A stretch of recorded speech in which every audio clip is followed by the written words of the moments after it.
Innovation family, what is up? How you guys been doing? It's me, Brandon, your friend, your neighbor, your host, back with another video for Innovation Property Management, Atlanta. Guys, first and foremost, I know it's been a while since you guys have heard from me, but I want to thank you all. This may not seem like a big goal or achievement for a lot of people. For me, it's huge. Finally hit 1,000 subs on YouTube. So I'm excited to be part of 1,000 Sub Club.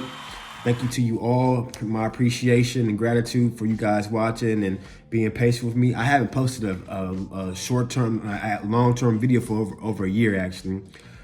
So now I'm trying to get back in the swing of things. So you guys probably wonder where I've been the last year and some change.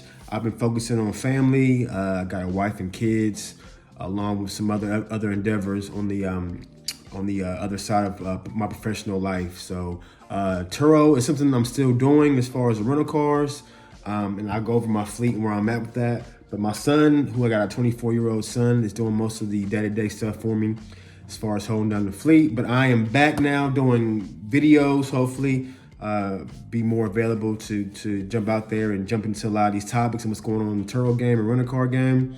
But thank you again, guys. 1,000 subs, big accomplishment for me. And I thank you all again for watching. I really appreciate it. So update to my side.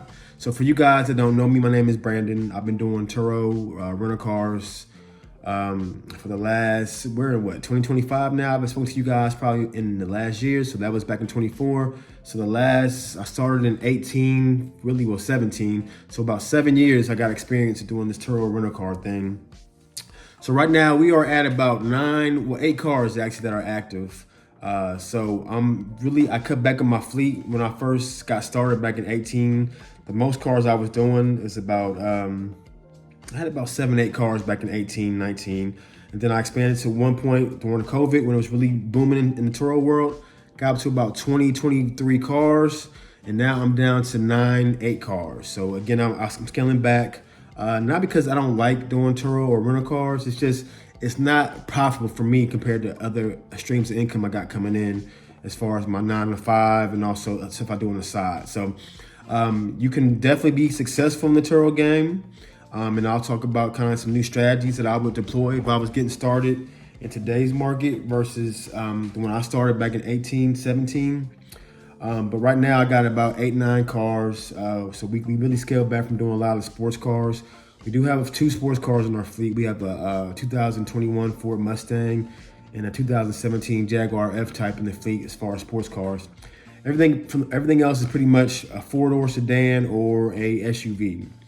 So you guys probably watched my other videos. I talked a lot about staying away from the muscle cars, the high-end cars that cost a lot of money to get repaired. So I'm really focusing on more of a niche that customers want. So I still do a lot of the luxury cars. We got a couple Range Rovers in the fleet. We got an Escalade, we got a Tahoe, Suburban, and a couple Mercedes. So I still kind of do more of the higher end, mid-tier car, mid to higher end luxury cars.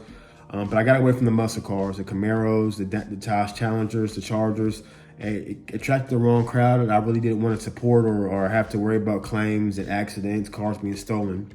So now it's more steady Eddie, simple cars, more older crowd compared to the younger crowd, which is cool. But if I was to start doing Turo in 2025, where we're at now in May, I would just do cash cars, economy cars.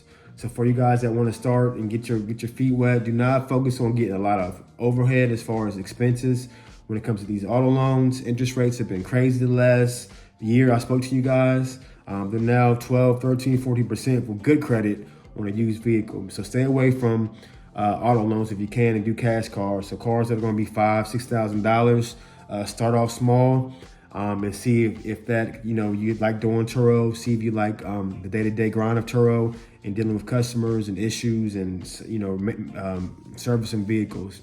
So start off small, don't go big. Do not go into a lot of debt, a lot of overhead when it comes to these vehicles, guys. Don't do that. So that's where I'm at. This is my update as far as my fleet and what I would do if I was starting into 2025. I'm still doing consultations. My calendar information is down below in the description. So if you guys want to get a hold of me, ask me questions, kind of, do some mentorship, share some ideas, feel free to get on my calendar, ask questions. But I'll be around more often now doing these videos, kind of get my perspective of where we're at in a lot of these different business industries, not just the Turo, but just overall when it comes to a lot of these other hospitality services as the world is changing every day, you know, and stuff's so expensive right now. And I want to have, you know, find ways for you guys to save money and still be productive and find margins in a lot of these different industries. So for me, I'm big in learning, you know, technology and new services that are going to be, pivotal to people on a day-to-day basis when it comes to, you know, what you got going on in your business. So it's important to learn, you know, some of these services from a technology standpoint. Everything's going to be getting automated. Like you guys probably starting to use ChatGPT, Copilot as far as Microsoft products. So it's important to stay on top of technology and use your phone for the better, not just for social media. That's important too from a marketing standpoint, but use your phone and how it can make your life more efficient. As these new iPhones are becoming really automated as far as, with artificial intelligence. And then also too, we talked about marketing with social media, YouTube, all these different platforms. Really jump in, guys. So it's about being a producer versus consumer. And you guys, you know, getting this information that we're sharing, but also you turn into a producer and turn that into something that's going to make you money, and you can have streams of income, whether that be with Turo or other avenues or incomes opportunities that are out there that you're interested in doing it. The world is so open to learning and growing when it comes to where we're at with all these different platforms, guys. So I'll talk more about that and how I'm using different technology in different spaces to kind of demonstrate my income and how I make money also besides this with Turo. But Turo right now is still going for me. We're still doing about $100,000 a year in revenue when it comes to the car. So I'll keep doing this for a few more years, get my fleet paid off, and then I'll figure out what else I want to venture into besides Turo. So you guys, thanks again for $1,000 subs. Big accomplishment, huge to me. Appreciate you guys for watching. I'm back, and you guys have never been so lucky. I can have it all. Can I simply ask you where you get this money from?